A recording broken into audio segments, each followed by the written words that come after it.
kita belajar tentang etika batuk. Apa sih batuk itu? Batuk merupakan bukan penyakit, itu gejala suatu penyakit di mana bisa menularkan bakteri atau virus ya. Batuk itu cara tubuh untuk mengeluarkan kayak benda asing ya, kalau kita keselak apa kan dibatukin, tapi itu bisa menularkan infeksi kalau ada penyakitnya kepada orang sekitar melalui droplet. Droplet itu kayak apa? Kayak percikan ludah ya, itu bisa menular kepada orang lain. Maka di sini dibutuhkan namanya etika batuk. Apa itu etika batuk?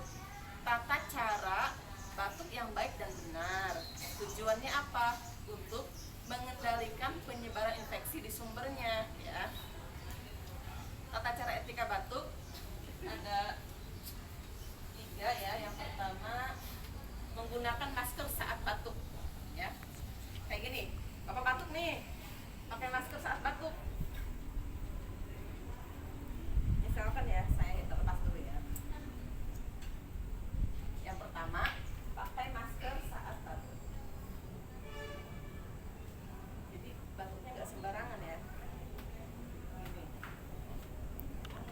Gitu ya. Batuknya ya. Maskernya kurang betul. Yang kedua, kalau nggak ada masker, pakai lengan atas bagian dalam kayak gini. Gitu ya. Gimana coba?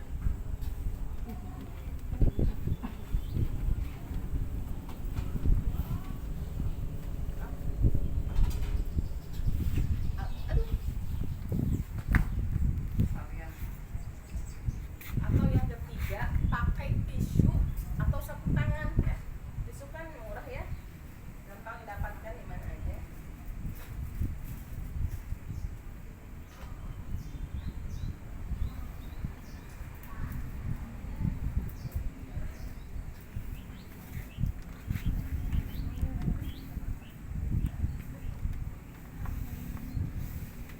Caranya jadi kita batukin. Jadi batuk ya, misalkan ya posisinya ya. Batukin. Gitu ya. Dilipat ke sini ke tengah, lalu dibuang ke tempat sampah. Jangan dibolerin atau diletakin di meja, misalkan di bed ya, seperti di pojokan kan. Kalau nggak di atas lemari ditumpuk. Setelah dibuang, apa yang dilakukan? Cuci tangan. Pak, ini namanya hand rub berbasis alkohol ya, dengan 6 langkah ya. Nah, kedua, ketiga, sela-sela jari, keempat, kelima jempol, sama yang kelima. Selanjutnya apa? Jangan membuang ludah dan dahak sembarangan. Terima kasih, mengerti?